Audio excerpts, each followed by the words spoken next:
ಸಂತೆ ಲೆಕ್ಕದಲ್ಲೇ ನಾವೇನ್ ಎಕ್ಸ್ಪೆಕ್ಟ್ ಮಾಡಿದ್ವಿ ಅದೇ ರೀತಿಯಲ್ಲಿ ಎಕ್ಸಿಬಿಷನ್ ರೀತಿಯಲ್ಲಿ ಚೆನ್ನಾಗ್ ಆಗಿದೆ. ನನಗಂತೂ ವೈಯಕ್ತಿಕವಾಗಿ ಸ್ಯಾಟಿಸ್ಫ್ಯಾಕ್ಷನ್ ಜಾಸ್ತಿ ಇದೆ. ಯಾಕಂದ್ರೆ ನಾನ್ ನಿಜವಾಗ್ಲೂ ಇಷ್ಟು ಎಕ್ಸ್ಪೆಕ್ಟ್ ಮಾಡಿರಲಿಲ್ಲ ಜನ ಬರ್ತಾರೆ ಅಂತ. ಇವತ್ತು ಬಹುಶಃ ಹೆಚ್ಚಿನ ಸಂಖ್ಯೆಯಲ್ಲಿ ನಮ್ಮ ದೊಡ್ಡಬಳ್ಳಾಪುರದ ಮಹಿಳೆಯರು ಹೆಚ್ಚಿನ ರೀತಿ ಬಂದಿದ್ದಾರೆ. ನೇಕಾರ್ ಅಂತೂ ನಮ್ಮ ನೇಕಾರ್ ಸಮಿತಿ ದೊಡ್ಡಬಳ್ಳಾಪುರ ಸೀರೆ ಸಂತೆ ಸಮಿತಿಯ PC ವೆಂಕಟೇಶ್ ಅಣ್ಣವರು, ನಮ್ಮ ಚಂದ್ರಿ ಅಣ್ಣವರು, ನಮ್ಮ ತಿಮರಾಜ್ ಅಣ್ಣವರು ಎಲ್ಲರೂ ಸೇರಿ ಇಡೀ ಸಮಿತಿ ಉತ್ತಮವಾದಂತ ಕೆಲಸ. ವತ್ಸಲ ಮೇಡಮ್ ಅವರು ಇದ್ದಾರೆ, ನಾರಾಯಣ ಮೇಡಮ್ ಬಂದ್ರು, ಎಲ್ಲರೂ ಇದ್ದಾರೆ. ಉತ್ತಮವಾದಂತ ಆಯೋಜನೆ ಮಾಡಿದ್ದಾರೆ. ಎಲ್ಲಾ ಮಳಿಗೆಗಳು ತುಂಬಾ ಇದೆ. ಜನ ಒಂದು ಮಾಹಿತಿ, ಮಧ್ಯಾಹ್ನ ಕಾರ್ಪೆಟ್ ಹಾಕ್ಬೇಕು, ಸಂಜೆ ಉದ್ಘಾಟನೆ ಅನ್ಕೊಂಡಿದ್ದಿದ್ ನಾವು. ಬೆಳಗ್ಗೆ 11 ಗಂಟೆಗೆ ಸ್ಟಾಲ್ ಹ್ಯಾಂಡ್ ಓವರ್ ನಮ್ ನೇಕಾರರು ಕೊಟ್ಟಿದ್ದು. 11 ಗಂಟೆಯಿಂದಾನೇ ಸೇಲ್ಸ್ ಶುರುವಾಗಿ ಇದುವರೆಗೂ ಒಳಗಡೆ ಬರೀ ಗ್ರೀನ್ ಮ್ಯಾಟ್ ಹಾಕಿದೀವಿ. ನೀವು ನೋಡಿದ್ರಿ ಅಂದ್ರೆ ಕಾರ್ಪೆಟ್ ಹಾಕಕ್ ಜನ ಬಿಡ್ತಿಲ್ಲ. ಸೊ ರಾತ್ರಿ ಹೆಂಗಾದ್ರು ಮಾಡಿ ಕಾರ್ಪೆಟ್ ಹಾಕಿ ಜನರನ್ನ ಮಹಿಳೆಯರು ಬಂದಿದ್ದಾರೆ. ಎಲ್ಲ ಯುಗಾದಿ ಹಬ್ಬ ಇದೆ, ಮುಂದಕ್ಕೆ ಹಬ್ಬಗಳು ಇದಾವೆ, ಎಲ್ಲ ಬಂದಿದ್ದಾರೆ. ಉತ್ತಮ ರೀತಿಯಲ್ಲಿ ನೇಕಾರರಿಗೆ ಅನುಕೂಲ ಆಗೋ ರೀತಿಯಲ್ಲಿ ಕಾರ್ಯಕ್ರಮ ನಡೀತಾ ಇದೆ. ನಮ್ಮ ಮೂಲ ಉದ್ದೇಶ ಇದ್ದಂಥದ್ದು ಸಾಂಸ್ಕೃತಿಕ ಚಟುವಟಿಕೆ, ಮನೋರಂಜನೆ ಕಾರ್ಯಕ್ರಮ ಬೇರೆ.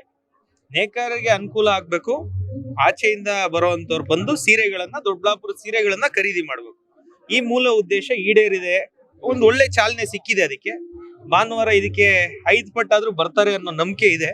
ಅದ್ ಹೆಂಗ್ ಕಂಟ್ರೋಲ್ ಮಾಡ್ಬೇಕು, ನಮ್ಮ ಸಮಿತಿಯವರು, ನಮ್ಮ ಪೊಲೀಸರು ಉತ್ತಮವಾದಂತ ಸಹಕಾರ ಕೊಡ್ಬೇಕು. ಎಷ್ಟು ಸ್ಟಾಲ್ ಗಳನ್ನ ಎಕ್ಸಾಕ್ಟ್ಲಿ 70 ಸ್ಟಾಲ್ ಮಾಡಿದೀವಿ. ಅದರಲ್ಲಿ 76. ಅದರಲ್ಲಿ 3-4 ಬ್ಯಾಂಕ್ ಕೊಟ್ಟಿದೀವಿ. ನೇಕಾರರಿಗೆ ಏನೆಲ್ಲ ಸ್ಕೀಮ್ ಇದೆ ಅಂತ ತಿಳಿಸಕ್ಕೆ. ಒಂದು ಗೋಶಾಲೆಗೆ, ಮಿಕ್ಕಿದೆಲ್ಲ ಕೇವಲ ಅಂಗಡಿಗಳಿದಾವೆ. ಫುಡ್ ಏರಿಯಾ ಬೇರೆ ಯಾರಿಗೋ ಔಟ್ಸೋರ್ಸ್ ಮಾಡಿದೀವಿ. ಫುಡ್ ನನಗೆ ಮಾಹಿತಿ ಇಲ್ಲ. ಬಟ್ ಇಲ್ಲೇನಿದೆ ನಮ್ಮ ಸ್ಟಾಲ್ಗಳು 76 ಮಳಿಗೆಗಳು, ಅದರಲ್ಲಿ 72 ಸೀರೆ ಮಳಿಗೆಗಳನ್ನ ಮಾಡುವಂತ ಕೆಲಸ ನಮ್ಮ ಸಮಿತಿ ಕಡೆಯಿಂದ ಆಗಿತ್ತು. ಅದನ್ನ ವೈಯಕ್ತಿಕವಾಗಿ ನಾವಿಬ್ರು ಕುತ್ಕೊಂಡಾಗ ಡೀಟೇಲ್ ಆಗಿ ಸೋಮವಾರ ಹೇಳ್ತೀವಿ. ಸೋಮವಾರದವರೆಗೂ ಮಾತಾಡಲ್ಲ. ಕಾರ್ಯಕ್ರಮ ನೇಕಾರರಿಗೆ ಅನುಕೂಲ ಆಗ್ಬೇಕು. ಅದಕ್ಕೆ ಏನಾದ್ರು ಪ್ರಶ್ನೆಗಳಿದ್ರೆ ಅದಕ್ಕೆ ಜನಕ್ಕೆ ನೇಕಾರರಿಗೆ ಸಂಬಂಧಿಸಿದಂಗೆ ಉತ್ತರ ಕೊಡುದು. ಸರ್, ಇಷ್ಟು ದಿನ ಡಿಮ್ಯಾಂಡ್ ಕಡಿಮೆ ಇತ್ತು ಅಂದ್ರೆ ಈಗ ಮಾರಾಟ ಮಾಡೋದಕ್ಕೆ ಸಾಕಷ್ಟು ಪರದಾಟ ಅನುಭವಿಸ್ತಿದ್ರು. ಇದು ಒಂದು ರೀತಿ ಪೂರಕ ಆಗ್ತದ ಅಂದ್ರೆ ಅವ್ರಿಗೆ ಏನಾದ್ರು? ದೊಡ್ಡಬಳ್ಳಾಪುರದಲ್ಲಿ ಸೀರೆ ಸಿಗುತ್ತೆ ಅಂತ ಬೇಕಾದಷ್ಟು ಜನ ಅಂಗಡಿಗಳವ್ರಿಗೆ ಗೊತ್ತಿಲ್ಲ. ಬೆಂಗಳೂರಲ್ಲಿ ಶ್ರೀನಿಧಿ ಸಿಲ್ಕ್ಸ್ ಅಂತ ನನ್ನ ಸ್ನೇಹಿತರಂತೆ ಓನರು, ನನಗೂ ಗೊತ್ತಿಲ್ಲ ಅವ್ರ ಓನರ್ ಅಂತ. ದೊಡ್ಡಬಳ್ಳಾಪುರದಲ್ಲಿ ಸಿಗುತ್ತೆ ಅಂತ ಓನರ್ ಗೊತ್ತಿಲ್ಲ. ಬಹುಶಃ ಅಲ್ಲಿ ಪ್ರೊಕ್ಯೂರ್ಮೆಂಟ್ ಮಾಡೋರು ಗೊತ್ತಿರಬಹುದು. ಸೊ ಈ ರೀತಿ ಒಂದ್ ಸ್ಯಾರಿ ಶೋರೂಮ್ ಓನರ್ಗೆ ಗೊತ್ತಿಲ್ಲ ಅಂದ್ರೆ ಮಹಿಳೆಯರಿಗೆ ಹೆಂಗ್ ಗೊತ್ತಿರುತ್ತೆ? ಅದನ್ನ ತಿಳಿಸೋಂಥದ್ದು ಅಷ್ಟೇ ನಮ್ಮ ಉದ್ದೇಶ. ಇಲ್ಲೇನೋ ಒಂದ್ ಬ್ರ್ಯಾಂಡ್ ಅನ್ನೋದಕ್ಕಿಂತ ದೊಡ್ಡಬಳ್ಳಾಪುರದ ಸೀರೆ, ದೊಡ್ಡಬಳ್ಳಾಪುರದಲ್ಲಿ ನೇಕಾರರು ಇದಾರೆ ಅಂದ್ರೆ ನಂಬಲ್ಲ ಜನ. ದೊಡ್ಡಬಳ್ಳಾಪುರದಲ್ಲಿ ನೇಕಾರರು ಇದಾರೆ, ದೊಡ್ಡಬಳ್ಳಾಪುರದಲ್ಲಿ ಸೀರೆನು ತಯಾರಾಗುತ್ತೆ ಅನ್ನೋ ಒಂದು ಪ್ರಪೋಸಲ್ ಅನ್ನ ಇಡಬೇಕಾಗಿತ್ತು. ಮಹಿಳೆಯರಿಗೆ ಗೊತ್ತಾಗಬೇಕಾಗಿತ್ತು. ಮಹಿಳೆಯರಿಗೆ ನಾವೇನು 10 ಸತಿ ಹೇಳೋದ್ ಬೇಕಿಲ್ಲ, 1 ಸತಿ ಹೇಳಿದ್ರೆ ಸಾಕು.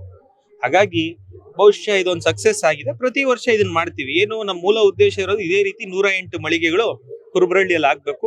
108 ಜನ ನಮ್ಮ ನೇಕಾರರು ಸ್ಟಾಲ್ಗಳು ಇಟ್ಕೊಬೇಕು. ಈ ರೀತಿ ಒಂದಿನ ಅಲ್ಲ, ಪ್ರತಿದಿನ ಅವ್ರಿಗೆ ಬಿಸ್ನೆಸ್ ಆಗ್ಬೇಕು. ಅದಕ್ಕೊಂದು ಮೊದಲನೇ ಹೆಜ್ಜೆ. ನನಗೆ ಗೊತ್ತಿಲ್ಲ ಸರ್, ವಹಿವಾಟಿನ ಬಗ್ಗೆ ನನಗೆ ಐಡಿಯಾನೇ ಇಲ್ಲ. ನಾವು ಸ್ಟಾಲ್ ಮಾಡಿರೋದು ಸಂಪೂರ್ಣ ಉಚಿತ.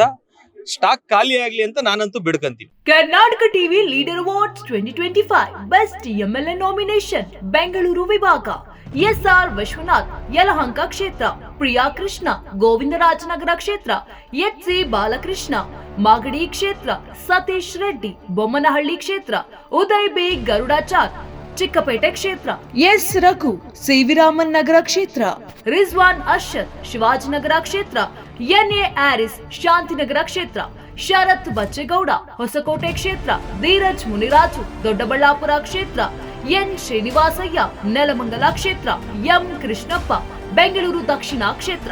ಕರ್ನಾಟಕ ಟಿವಿ ವಾಟ್ಸ್ಆಪ್ ಚಾನೆಲ್ ಮೂಲಕ ವೋಟ್ ಮಾಡಿ ಹಾಗೂ ಇವರಲ್ಲಿ ಬೆಸ್ಟ್ MLA ಯಾರು ಕಮೆಂಟ್ ಮಾಡಿ. ನೀವು ಸಣ್ಣ ಆಗಬೇಕಲ್ವಾ? ಅದು ಒಂದು ಉತ್ತಮ ಆಹಾರದಿಂದ ಸಣ್ಣ ಆಗಬೇಕಲ್ವಾ? ಪ್ರತಿದಿನ ನಮ್ಮ ಜೀನಿ ಸ್ಲಿಮ್ನ ಯೂಸ್ ಮಾಡಿ ಯಾವುದೇ ಸೈಡ್ ಎಫೆಕ್ಟ್ ಇಲ್ದಂಗೆ ನೀವು ಸಣ್ಣ ಆಗ್ತೀರಾ.